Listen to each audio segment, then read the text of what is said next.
teniendo en cuenta, Perdón, es que comenzamos a grabar. que, sí, sí, estupendo, que para el primer paso que se tiene que dar para poder entender y disfrutar de una obra es tener un texto relativamente seguro y comprensible. En varios textos de géneros diferentes con problemas textuales y que se refieren al dolor que provoca la muerte de un hijo, podemos resolver el problema acudiendo al uso de una fórmula trenódica utilizada con ese fin, únicamente con ese fin, expresar el duelo por la muerte de un hijo.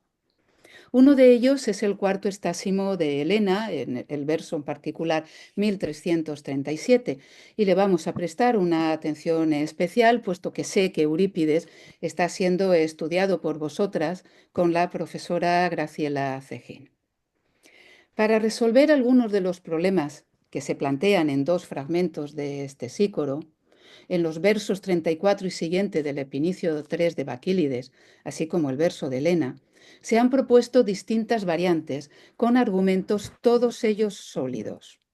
Pero no se ha tenido en cuenta el que en nuestra opinión es esencial, la existencia de una fórmula trenódica que siempre, desde los primeros textos conservados hasta el siglo XVI, incluyendo un género tan particular como el epitafio, siempre se ha utilizado para expresar el duelo de unos padres por la muerte del hijo. Hace ya algunos años, en 1992, fíjense si hace ya años, estudié dos expresiones formulares que solo se usan con esa finalidad.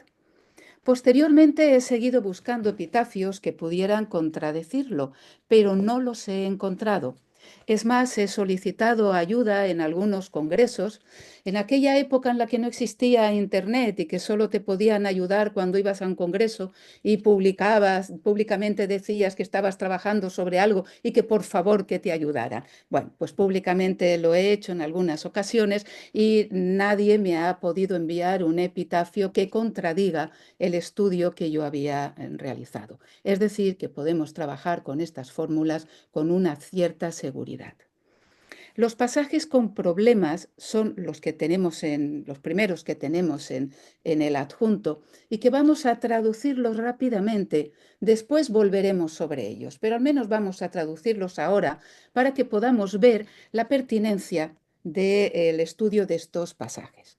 El primero es de este sícoro de la Gerioneida, precisamente los versos iniciales del fragmento 13, un texto corrupto, como por otra parte es normal en los textos directos de este sícoro, y cuya traducción es desdichada de mí, que con desgracia parí y he sufrido dolores inolvidables. En negrilla va lo que me interesa, aquello en lo que quiero que nos fijemos.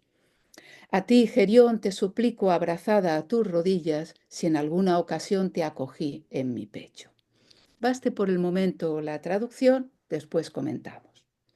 El segundo pasaje es de este sícoro, es del papiro Lil, llamado así porque no se ponen los investigadores de acuerdo sobre la parte del mito tebano que debía incluir esta obra.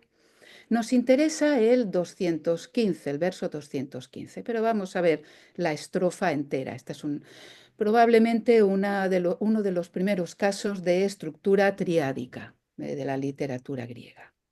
Dice, pero si que yo vea a mis hijos muertos uno a manos del otro, está fijado por el destino y lo han hilado las moiras, al instante me llegue la consumación de la horrible muerte, antes de contemplar un día, entre dolores inolvidables, estos sucesos que valen muchos lamentos, muchas lágrimas, el ver a mis hijos en palacio muertos o la ciudad tomada.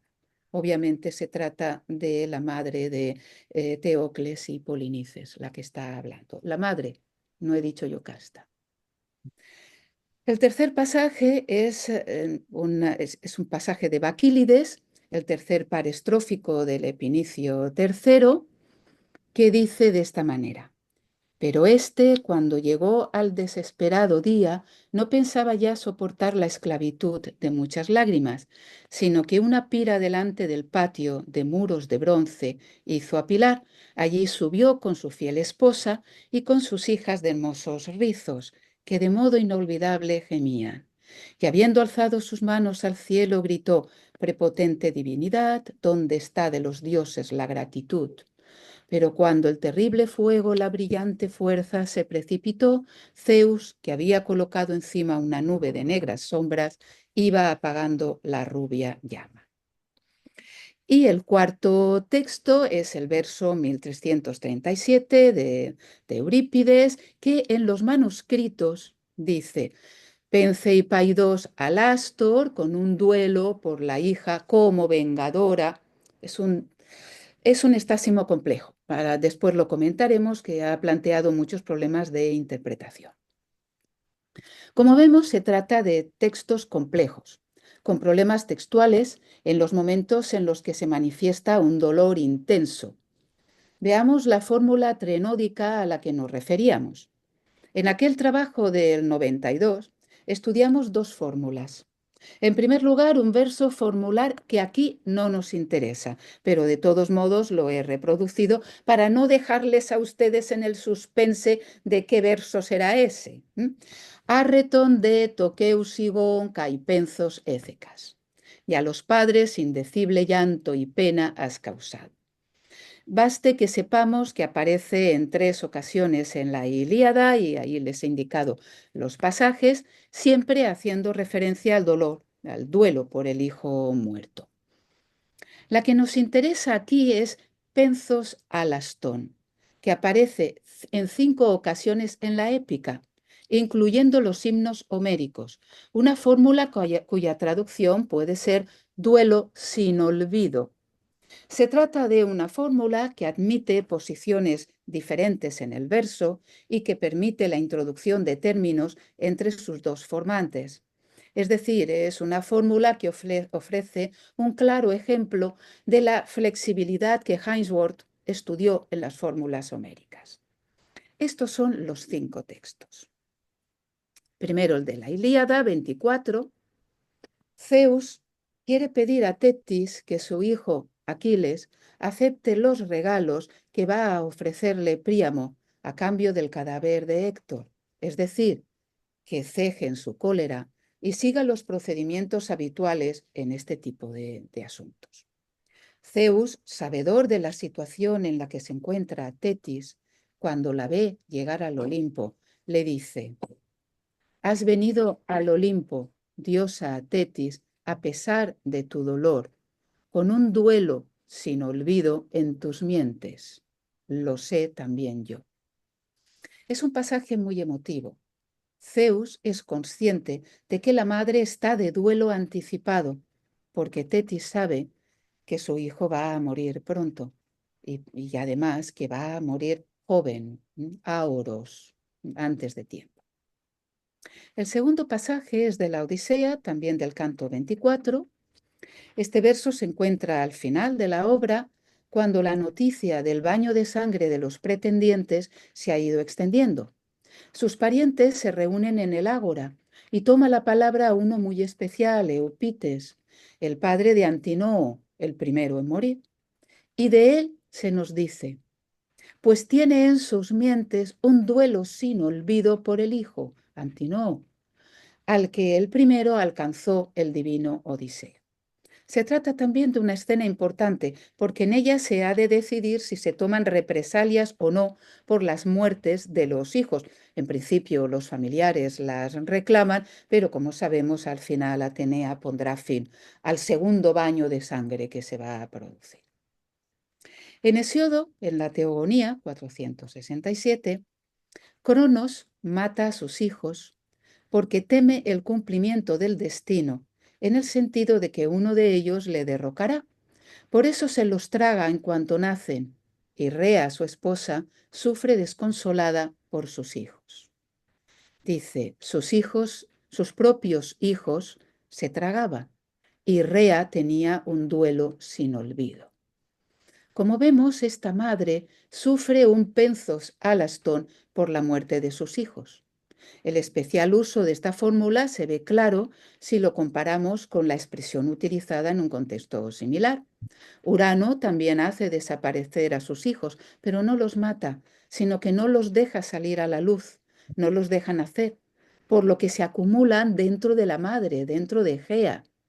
La madre también sufre por ello, como nos lo muestran los versos 159 y siguiente, donde dice: dentro gemía Gea, la inmensa, sintiéndose llena. Gime, se duele la madre, pero no utiliza penzos alastón. Esta madre está en contacto con sus hijos, los que no han nacido, habla con ellos, incluso prepara planes junto con ellos, como nos dice el autor en los versos que siguen a estos. La comparación de estos dos pasajes nos muestra claramente el especial uso de penzos alastón, siempre para referirse a la muerte de un hijo. En el himno a Afrodita tenemos el siguiente pasaje. Aparece en un pasaje en el que Afrodita, que ya ha tenido relaciones íntimas con Anquises, intenta tranquilizarlo, puesto que con razón Anquises teme represalias porque ha tenido relaciones con una diosa. Afrodita le anuncia que no sufrirá ningún mal, que tendrá un hijo del que surgirá una fecunda descendencia, y acto seguido pone dos ejemplos de mortales amados por los dioses que fueron convertidos en inmortales, ambos del mismo linaje que Anquises, los Dardánidas. El segundo es Titonio, inmortal, pero con un destino que nadie desea en absoluto, puesto que envejece sin fin. El primero, en cambio, permanece siempre joven. Es Ganímedes. No es indiferente que el pobre Titonio fuese amado por una diosa, mientras que Ganímedes es amado por un dios. Los dioses no reaccionan del mismo modo. Afrodita describe el dolor de Tros cuando se entera de la desaparición de su joven hijo, Ganímedes. Tros desconoce que Zeus se lo ha llevado con él. Solo sabe que ha desaparecido durante una tormenta. Todo le lleva a pensar que su hijo ha muerto, y de ahí el dolor que siente. Nos dice los versos.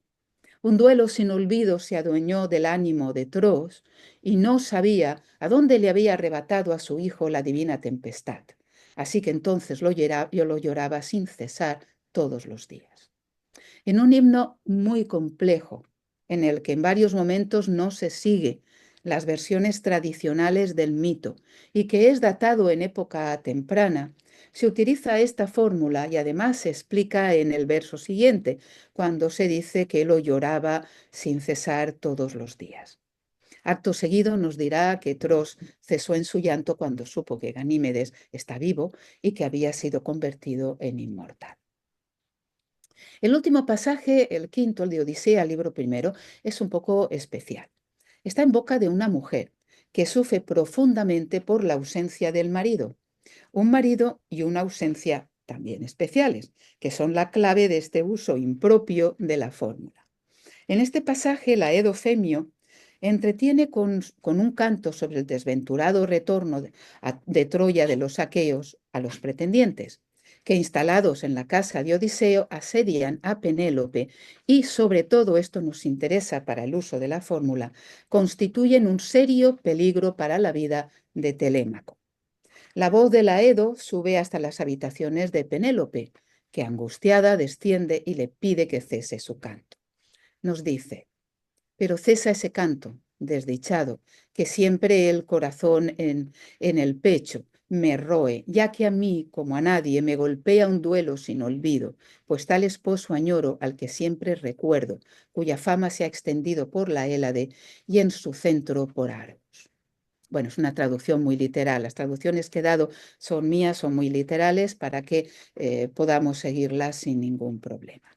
Bueno, aquí hay un uso de la fórmula Penzo-Salaston en boca de una esposa angustiada que puede parecer impropio si no tenemos en cuenta el llamado efecto por evocación, puesto que aquí tenemos una comparación entre la fama que tiene el esposo y el no olvido, el hecho de que no se pueda olvidar también por parte de la esposa. Y sobre todo nos muestra a Penélope que es consciente del riesgo que está corriendo su hijo, que si realmente ha fallecido el esposo o no vuelve, su hijo tiene muchas papeletas de terminar también muerto a mano de los pretendientes, que ya están maquinando su muerte. No puede ser casual que en los 4 primeros pasajes que hemos comentado, el que añadimos este quinto, en el que se observa una recreación como un refuerzo emocional, la fórmula Penzos-Alaston se utilice para referirse al dolor por la pérdida de un hijo. Y mucho menos cuando comprobamos que siempre que aparece en la literatura posterior sigue teniendo ese uso tan específico. Muy reveladores son sus usos en los epitafios, un tipo de literatura muy particular, muy vinculado a los ritos funerarios.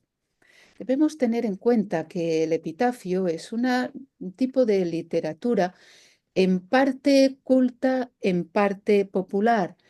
Normalmente los autores de los epitafios reales son poetas anónimos, no conservamos su nombre, poetas del lugar donde bueno, se graba la estela o el relieve, lo que sea en su caso. Es normal encontrar en los epitafios problemas de tipo lingüístico, no solo por la introducción de nombres propios, sino también porque aquellos que son tardíos no mantienen la forma clásica de los términos. Son autores populares, pero al mismo tiempo tienen una fraseología muy conservadora. Toda la literatura religiosa tiene una fraseología muy conservadora. Parte del convencimiento de que si ha funcionado hasta el momento este tipo de composición, no vayamos a modificarlo, no vaya a ser que los dioses no continúen confiando en nosotros. Bueno, aparte de esto, a mí me parecen realmente muy interesantes los epitafios porque en ellos se puede ver el cambio social, cómo se van introduciendo nuevos calificativos de los fallecidos que no están en los primeros epitafios, como indicio de que han cambiado los valores sociales. Es claramente perceptible en el caso de las mujeres, puesto que no aparece la referencia a su belleza hasta finales del siglo V, principios del IV, muy probablemente con influencia de Eurípides, porque aparecen algunos epitafios dedicados a mujeres que están claramente inspirados por Eurípides. Bueno, sirva este excursus para decirles que los epitafios es un género, los epitafios reales, es un género realmente interesante. En todos los casos en los que hemos encontrado esta fórmula, siempre se está hablando de la muerte de un hijo. Solo haremos referencia a un par de ellos, tardíos, para demostrar esa permanencia a la que hacíamos referencia en literatura personal, posterior. Vamos a verlo en dos. Esas iniciales que tienen ahí, GV, es Griechische Versinschriften. Es como se cita la edición de Peck, de Vaina Peck. Bueno, pues en el GV 861 del siglo III ya de nuestra era, bilingüe, tenemos en griego primero y después más reducido en latín. Se trata de un epitafio muy interesante. En él, el joven fallecido dice que ha sido llevado al cielo por el águila de Zeus y que ahora es una estrella. Creo que está más abajo en el adjunto. Creo que está antes de terminar. Dice que ha sido, bueno, pues que ha sido convertido en una estrella, se ha producido un catasterismo, por lo que le pide a su padre que no le llore más, a su padre del que dice en el verso sexto que en el pecho tiene un duelo sin olvido. El segundo, GV 1680, encontrado en Egipto, fechado entre el tercero y el segundo de nuestra era, es un epitafio largo, escrito en dísticos elegíacos, en el que una muchacha, Lisandra, se lamenta de haber muerto joven, sin casar, y deplora, como es habitual, los vanos esfuerzos de la madre por criarla, cuidados que ella no pudo devolverle en la ancianidad, y dice del dolor del padre, en la eternidad del recuerdo tenga un duelo sin olvido. El uso de esta fórmula en ese contexto específico, como estamos viendo, incluso puede ayudar a reconstruir un epigrama de finales del siglo VI antes de Cristo. Este epigrama es el 28a de Friedländer, en el que también aparece la fórmula, podría aparecer la fórmula. Ahí tienen entre corchetes lo que reconstruimos.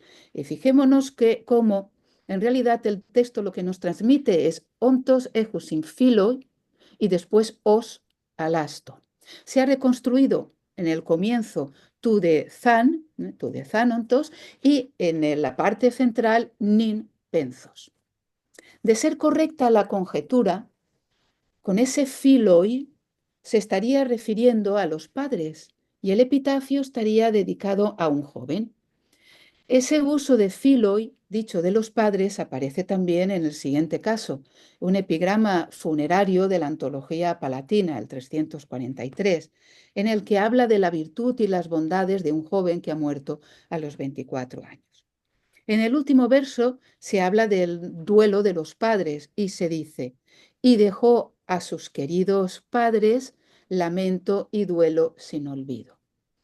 Fijémonos cómo en este verso de la antología se produce una contaminación de las dos expresiones que estudié en su momento en el 1992. Por una parte tenemos penzos alaston al final, pero hay una contaminación con el verso formular arretonde toqueusingon kai penzos écecas. Se trata de un texto muy literario de una persona que conocía muy bien la literatura anterior.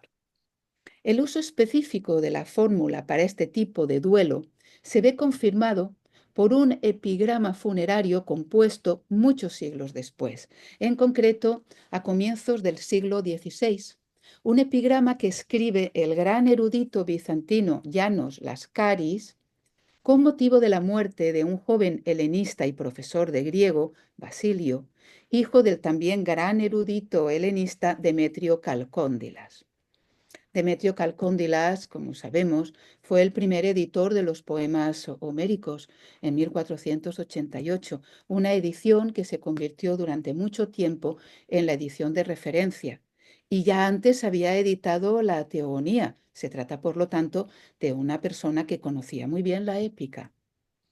En el epigrama funerario, Lascaris utiliza esta fórmula y dice en los versos 13 y siguiente, penzos alaston matri, un duelo inolvidable a la madre, deja un duelo inolvidable a la madre.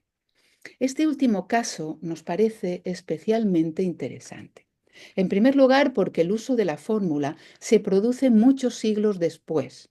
En segundo lugar, además, porque la utiliza un erudito, gran conocedor de la literatura griega, como fue Lascaris, que editó entre otros a Homero, pero también el Léxico de la Suda y otros muchos textos. Y lo hace en un epigrama dedicado a un gran conocedor de la épica, tanto la homérica como la hesiódica, lo que permite suponer que ambos, el autor y el padre, eran conscientes del especial significado de esta expresión.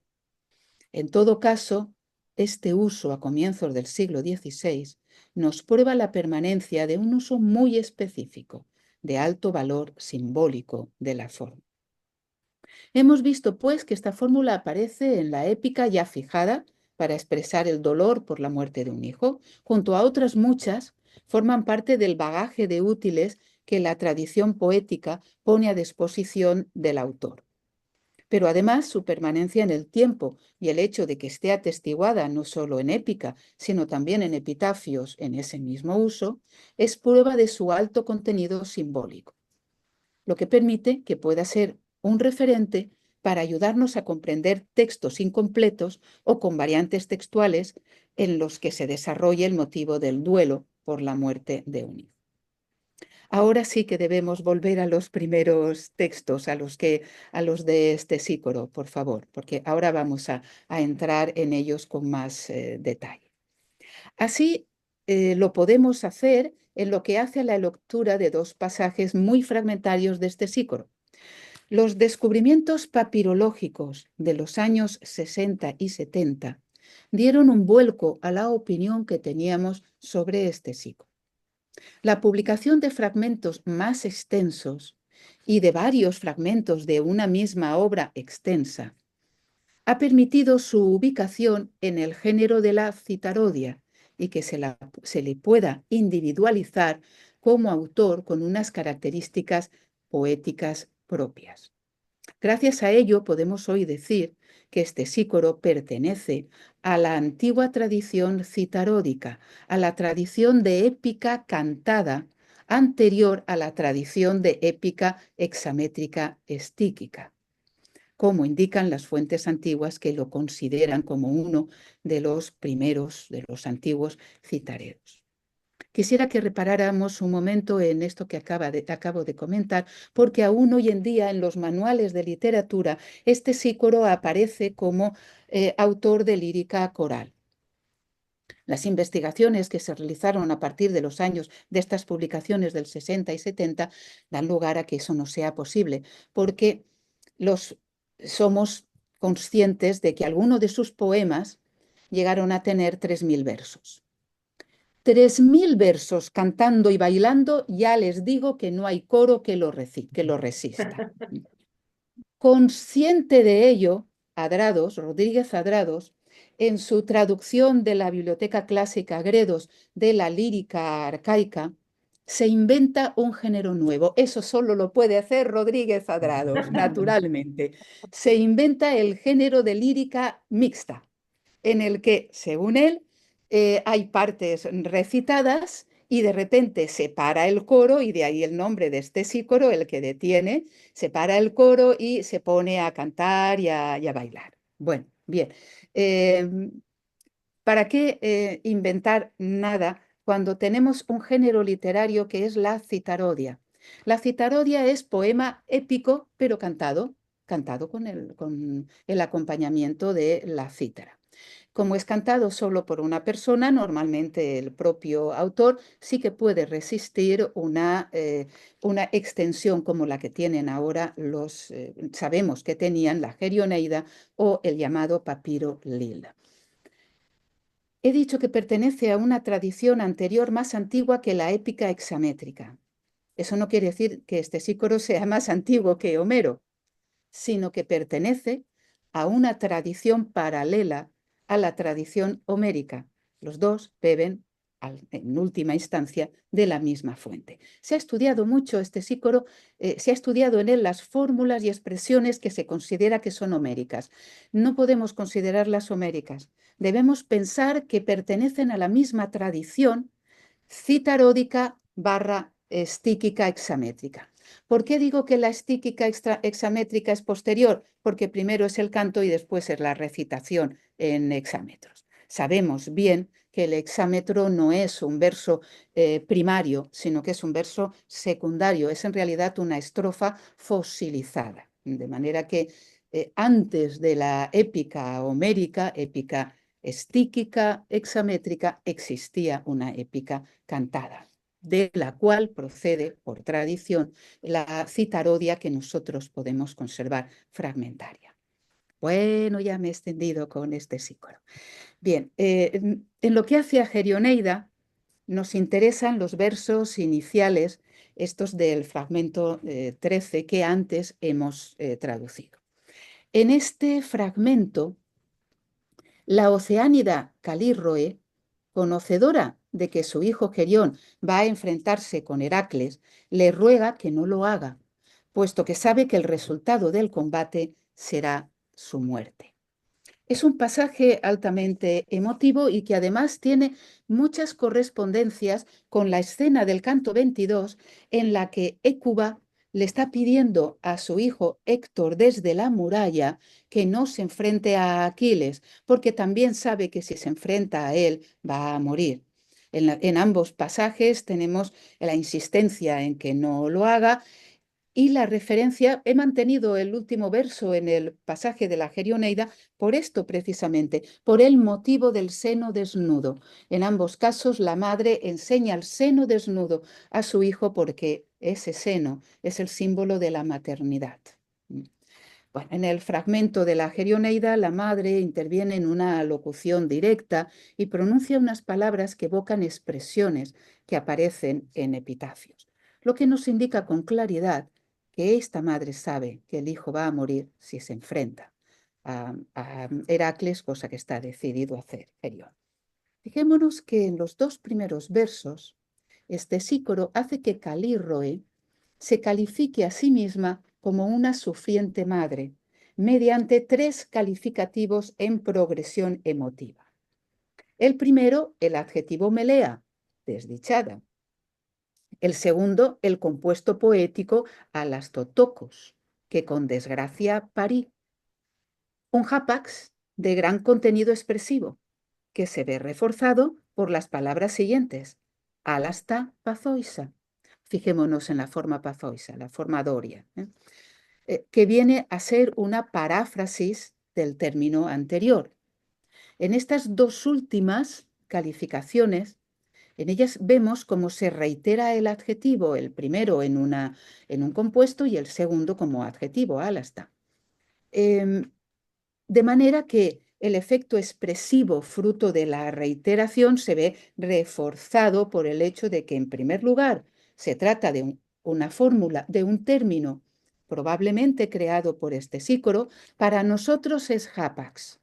No podemos saber si era hapax para los griegos, pero para nosotros lo es, lo que como mínimo nos indica que es infrecuente, infrecuente. Y después, además, tenemos una recreación de la fórmula penzos-alaston, porque fijémonos en que pazoisa es de la misma raíz que penzos. Penzos en grado E y pazos, el verbo pasjo y la forma pazos, en grado cero, con la vocalización de la ni, bueno, por eso, por la acumulación de consonantes. Por lo tanto, vemos que hay una reelaboración de la fórmula en este pasaje, enfatizada por el hecho de ser una reelaboración doble. Se realiza en un contexto lingüístico de características especiales. En el primer caso se crea un compuesto, en el segundo se explica el compuesto que se ha creado antes. En el caso del papiro Lil, nos interesa el fragmento más extenso. El papiro Lil se llama así por el nombre de la universidad porque se encontró en los años 70, 75 fue la Editio Princeps, en el interior de una momia. Bueno, ya saben que en las momias, además de vendarlas con tela, se colocaban papiros viejos que no servían, normalmente ya escritos por las dos partes, que habían sido comprados a los traperos. Se colocaban entre vendaje y vendaje papiros para dar una mayor consistencia, para acartonar más la momia. Esa momia llevaba mucho tiempo en la Universidad de Lille, pero a partir de los 70 empezó a desligarse, a desvendarse y salieron papiros de textos que no teníamos. Este es uno de ellos, también textos de Calímaco. Bueno, nos interesa el fragmento más extenso de ese papiro, que despertó un gran interés tanto por sus características papirológicas como por su métrica, porque puede ser el primer caso de utilización de la tríada estrófica, estrofa, antístrofa y podo. Asimismo, también muy interesante por el uso de los rasgos lingüísticos y estilísticos y por el contenido. Este Sícoro es un autor que al parecer influyó mucho en la tragedia, particularmente en Esquilo y por ello en Eurípides. Ya saben de la estrecha relación de ambos tragediógrafos. Suele designarse, como decía, por el nombre técnico papiro Lil, ya que no tenemos noticias de su título ni podemos saber con seguridad en qué parte del mito tebano se centra la obra. Contiene una propuesta de la madre de Teocles y Polinices que responde a unas palabras de Tiresias no conservadas. En las palabras anteriores, esta madre le dice, no continúes anunciándome desgracia sobre desgracia. No es posible que sobre una misma familia recaiga únicamente desgracias, porque las divinidades distribuyen bienes y males entre todos. Bueno, se puede inferir que el adivino acaba de vaticinar esa mutua muerte de los hermanos en palacio, es decir, en Tebas, como hijos y herederos de Edipo, disputándose la herencia. o bien la toma de la ciudad, como sí que hemos podido ver, esto sí que lo hemos podido ver en la traducción del fragmento. La madre propone como solución la partición de la herencia. El uno se va fuera con todas las riquezas, el otro se queda dentro y gobierna. Bueno, eso es una mala propuesta, parece buena, pero la aceptan y el adivino también la acepta, pero en realidad es muy difícil gobernar sin tener el poder que da la riqueza y es muy difícil vivir fuera de tu propia patria, de manera que al final el encontronazo se va a producir, aunque no es eso lo que quería la madre. Bueno, la estrofa tiene estructura anular. Los versos 211 y siguiente y 216 y siguiente, en ellos se expresa el destino vaticinando para los hijos, envolviendo los versos 215, 213 y 15, que contienen las manifestaciones del dolor de la madre ante tal destino. Se trata de unos versos con una fuerte carga emotiva.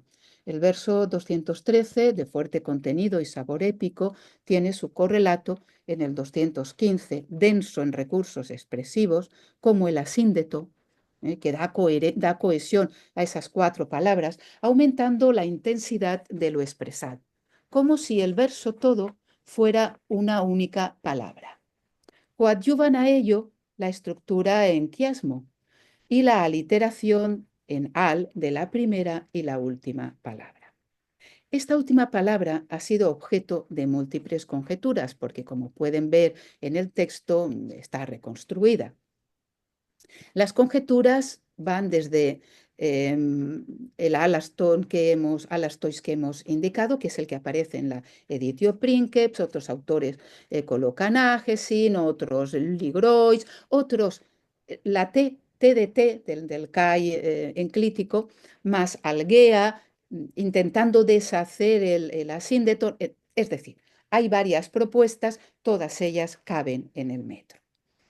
De entre las conjeturas, que como digo todas son posibles, unas quieren resolver supuestos problemas, como corregir el asíndeton entre polístona y dacrioenta colocando un T detrás. Digo supuestos porque el asíndeton, bueno, pues es una figura estilística, no hay por qué pensar que es un problema. Otros proponen a la vez, otros proponen un sustantivo que concuerde con estos adjetivos y el tauta de la línea anterior. Pero, como decía, como el asíndeton puede ser considerado un recurso expresivo, otras conjeturas no proponen el T. La de Parson, por ejemplo, propone a Geisan y pretende una mejor explicación del dativo al Gesin, colocando ahí un participio. Mientras que otro grupo de conjeturas propone un término concertado con él, con ese algesin, de modo que se crea lo que habíamos dicho, una estructura en quiasmo. Siendo todas posibles, consideramos más acertada la de la Editio Princeps de Barrett, precisamente por la existencia de esa fórmula que estamos estudiando. Se trataría, en consecuencia, de una modificación de la expresión penzos alaston en algesin alastois. Por lo tanto, teniendo en cuenta que todos son posibles, en nuestra opinión, la que propone Barrett, es la que más se acercaría a los usos. El último pasaje es el tercer par estrófico del Epinicio III de Baquílides. El Epinicio está dedicado a Hierón de Siracusa por la victoria en el 468 en la carrera de Cuadrigas. Es una oda con muchos problemas textuales y de interpretación. Los problemas textuales eran esperables, dado que, como sabemos, conservamos las obras de Baquílides por un solo manuscrito, dañado con bastantes lagunas. El pasaje que nos interesa canta la salvación in extremis de Creso, su mujer y sus hijas, todos al borde de una inminente muerte, ya sobre la pira donde van a morir.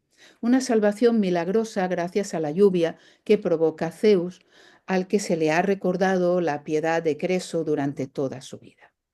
Así se establece una comparación entre Creso y Hierón, que en ese momento está gravemente enfermo y que se espera y desea que también se salve gracias a su piedad, lo que no sucederá porque fallecerá 1 o 2 años después de de este pinicio. Baquílides indica que suben a la pira Creso con su esposa y sus hijas, sin Euplocamo y Cigatrasin de bellos rizos, una fórmula de clara reminiscencia épica. Y de ella se dice Alaston diromenais. En el adjetivo, como en otros muchos términos, hay problemas textuales, pero Kenyon, el primer editor del papiro, lo reconstruye y ha sido aceptado sin discusión. Consideramos correcta esta reconstrucción y queremos, por lo tanto, avalarla, entre otras razones porque es una modificación de la fórmula Penzos-Alaston, motivada por el hecho de que las niñas aún no están muertas. No se puede hablar con propiedad de Penzos, porque su muerte, pero como su muerte es tan inminente, los lamentos que pronuncian ellas son sentidos por sus padres Alaston. Por esa razón, he mantenido en la traducción que les he pasado, en cierto modo, la relación con la fórmula, con sus hijas de hermosos rizos que de modo inolvidable gemían.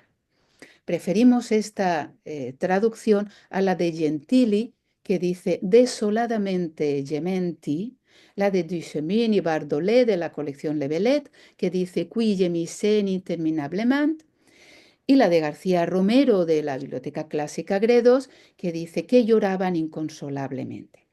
Todas ellas son traducciones bonitas, interesantes, que, bueno, pues que vienen a evocar lo que sucedía, pero en nuestra opinión, la correcta es la de sin olvido, primero, porque es lo que significa Alaston, y en segundo lugar, porque de este modo se está evocando la forma.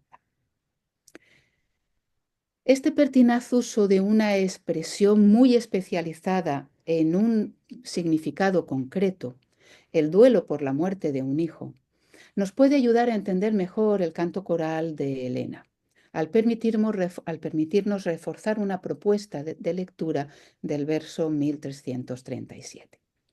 Como decíamos al comienzo, la lectura de los manuscritos es Pence y Paidós Alastor, es la que les he reproducido. Esta es la lectura que defienden, entre otros, Murray para la edición de la Oxford, Karin Alt para Teubner, Massimo Fusilo para Burr, Esteban Calderón para Alma Mater.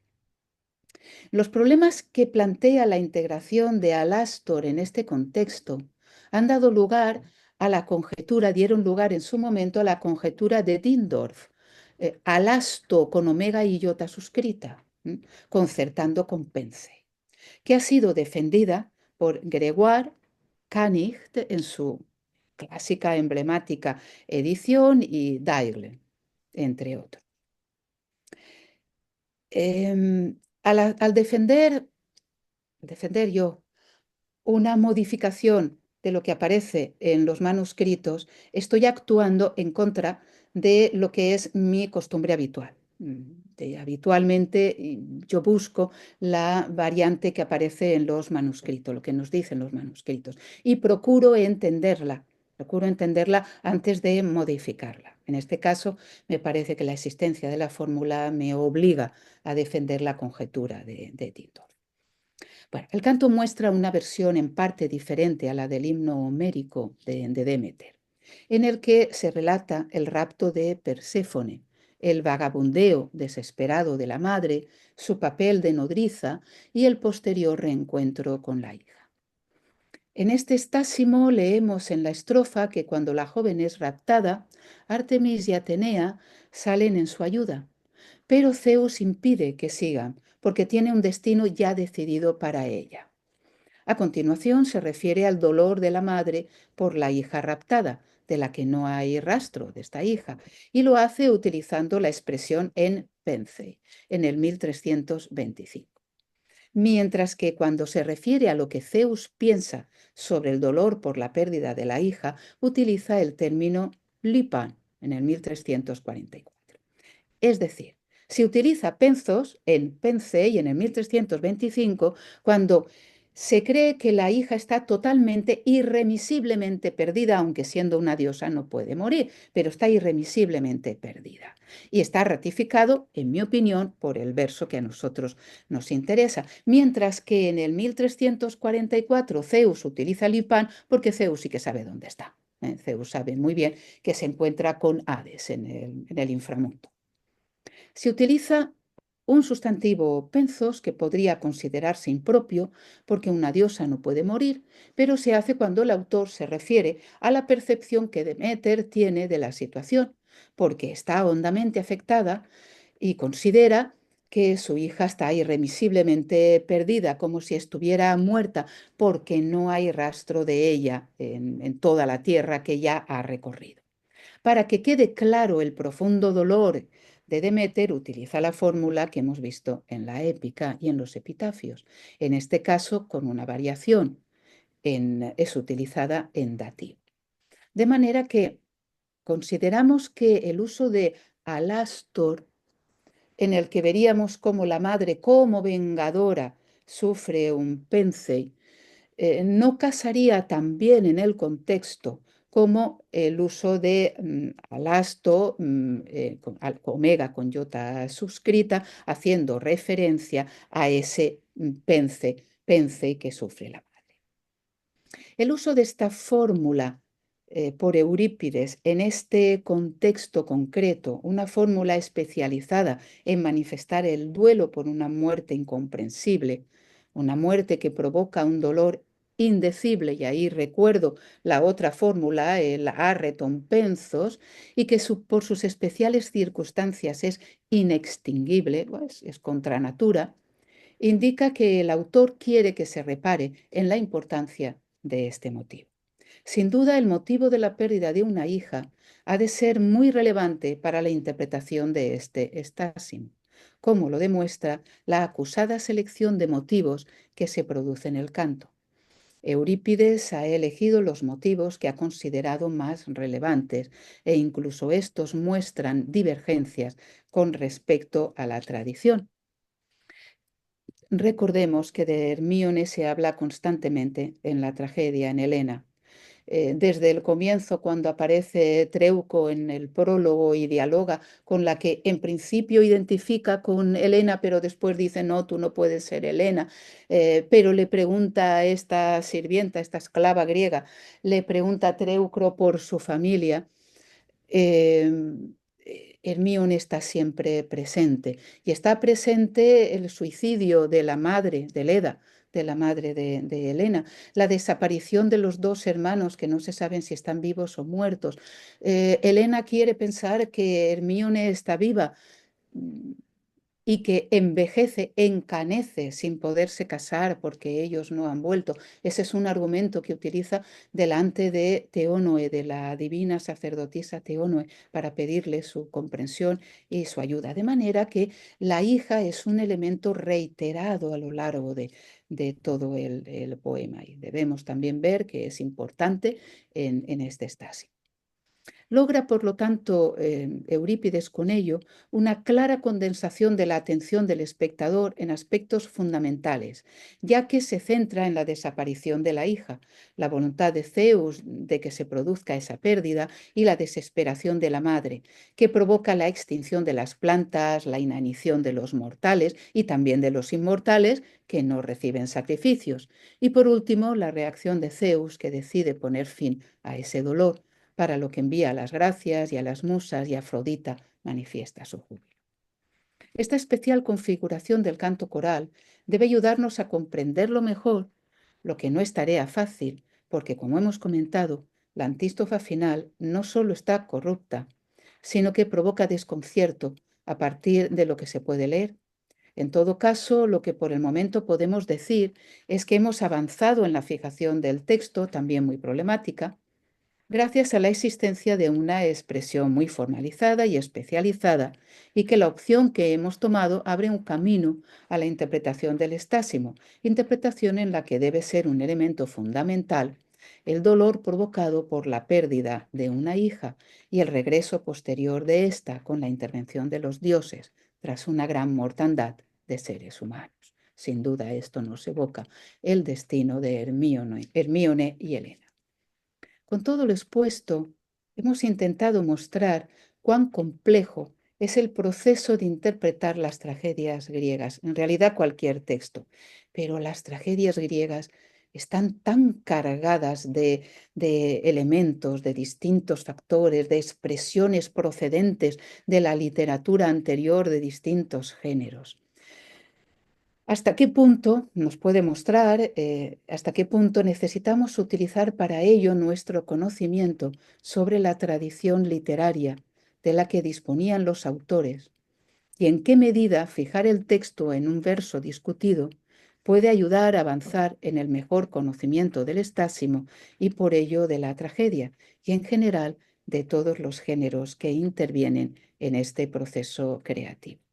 Dicho esto, lo que no quisiera es llevar a la inacción a nuestras jóvenes estudiantes. Entender perfectamente la tragedia, cualquier tragedia, es un proceso largo que nos lleva muchos años, algunos llevamos más de 40 y seguimos empecinados en ello, pero eso no es obstáculo para que las disfrutemos desde el principio, para que las leamos en la lengua original, intentemos entenderlas en la lengua original, percibir las grandes la complejidad de la estructura de la tragedia. Yo a mis alumnos la imparto en cuarto, en este cuatrimestre, en el último cuatrimestre del último año. Y a mis alumnos les explico que deben ver la tragedia como un tapiz en el que aparece de repente un color que desaparece y vuelve a aparecer y desaparece y vuelve a aparecer. Y así una suerte de distintos colores. Esos colores que aparecen y desaparecen son los temas clave, las palabras claves que desde el comienzo de la tragedia aparecen hasta el final y que al acabar de ver la tragedia nos muestran un colorido particular en ese tapiz y que nos muestra aquellos temas a los que el autor le ha dado la mayor importancia, los ha considerado fundamentales. Por ello, a pesar de la complejidad que tiene entender tragedia, animo a nuestras jóvenes estudiantes a que continúen leyéndolas y disfrutando de ellas. Hace muchos años escribió José Alsina un artículo, y yo lo leí también hace muchos años, probablemente más de 30, en el que Alsina venía a decir: qué lástima del filólogo al que no le guste leer literatura, porque nosotros, a los filólogos nos debe gustar la literatura, debemos disfrutar leyendo las obras que constituyen la base de nuestra formación y de nuestra profesión. Bueno, dicho esto, ya lo que hago es trasladarle a ustedes la palabra para que me planteen las dudas que consideren pertinentes. Muchísimas gracias, Carmen. Bueno, voy a girar la cámara para que veas a los que te aplauden. Sí, qué bien, muchas gracias. Muy amables, muy amables. Bueno, creo que nos hemos quedado maravillados con tu exposición, que ha sido muy clara y muy ordenada. Pudimos seguir perfectamente los textos, creo. Los chicos, algunos están leyendo Troyanas de Eurípides, los otros han hecho en el pasado seminarios sobre Eurípides, algunos conmigo, otros con otros docentes de la cátedra. Como me imagino que estarán pensando que pueden preguntar, voy a empezar a abrir un poquito el fuego, nos quedan unos minutos para hablar, para preguntar. Y lo que me llamó la atención es una pregunta sobre este sícoro, que me pareció fascinante toda la explicación que hiciste sobre esta poesía citaródica, porque justamente la Lastotocos trajo a mi memoria el lamento de Tetis por Aquiles, ese lamento analéptico, ¿no? Antes de que pase nada, cuando ella se llama a sí misma Disaristotoqueia. Es una manera muy similar a la de la construcción de Alastotocos, ¿no? Sí, es muy interesante, Graciela, el comentario que haces y que en su momento para la publicación introduciré Claro. una referencia a este otro adjetivo en boca de Tetis. En ambos casos se está retomando un motivo habitual en los epitafios. En los epitafios por la mors inmatura y particularmente de los bebés, de los niños pequeños. Como sabemos, la mortalidad infantil era terrible en aquella época, bueno, en toda la época llamada clásica, por razones obvias. Y era muy frecuente que un niño a los pocos meses o incluso con pocos años falleciera. No se consideraba que el niño estaba fuera de peligro por el parto hasta que no pasaban algunos años. De ahí que en los epitafios, cuando es la madre la que habla de los vanos sufrimientos del parto. Los vanos sufrimientos del parto, las noches sin dormir y el dolor del pecho, dolor del matron, de mastoy, según la variante textual, el dolor del pecho por haberles dado de mamar. Hay incluso un epitafio que escribe, bueno, en el que habla una madre y que está diciendo, ya me has robado dos, le dice a Hades, me has robado mis pechos, venga un tercero, no lo voy a creer. Ahí tenemos algunos problemas de conexión, ¿no? Pero no sé si son de aquí que muestra la señal que está. A ver si le. Sí, allá me parece, ¿verdad? Sí, ¿Pasa Graciela, es algo? allá, Sí, es ¿Pasa allá. algo? De acá escuchamos lo más bien, pero no, es en España, sí. sí, es allá el problema.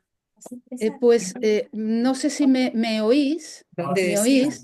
Ahora sí, ahora te hemos recuperado. Vale, tenemos una terrible tormenta en este momento. Ah, bueno, He bueno. tenido buena parte de la conferencia la perra en brazos por el miedo a los truenos. Es posible que se haya visto afectada la conexión por ello. Ah, Bueno, perfecto. estaba hablando de esos epitafios de madres y que había uno, esto no sé si lo han podido escuchar, hay uno en particular en que una madre dice que le dice a Hades que ya me has quitado dos hijos de los pechos. Y no, el tercero, si me nace un tercero, no lo voy a criar. Vale, que se muera ya. Total, te lo vas a llevar. Obviamente sabemos que eso no lo va a cumplir. Pero en esos epitafios aparece esa referencia al parto, a los dolores del parto, además utilizando el término específico del dolor, de los dolores agudos del parto. Y muy probablemente, tanto en ese alastotocos como en el adjetivo de tetis, de la Ilíada, se esté reinterpretando, variando las expresiones propias de los epitafios. Esto mm, refuerza la idea de que cuando lo escucha el espectador es consciente de que se está refiriendo a un dolor, a un duelo, a un dolor por un muerto. El espectador debe ser consciente de esos epitafios que él conoce en los que se utilizan esos motivos y le da una fuerza especial al texto que nosotros no percibimos si no nos damos cuenta de esas evocaciones. Es realmente muy interesante porque todo lo que vos abordaste, que es esta relación de las penas maternas con la carencia de los hijos, la muerte de los hijos, siempre nos lleva a preguntarnos por qué después en los discursos de tipo político sobre la muerte, las madres, las que sufren por la muerte de los hijos guerreros, quedaron tan desplazadas, ¿no? Porque apenas una referencia. ¿Cuál es tu opinión Sí, al respecto? Que sé que has trabajado también cuestiones de género.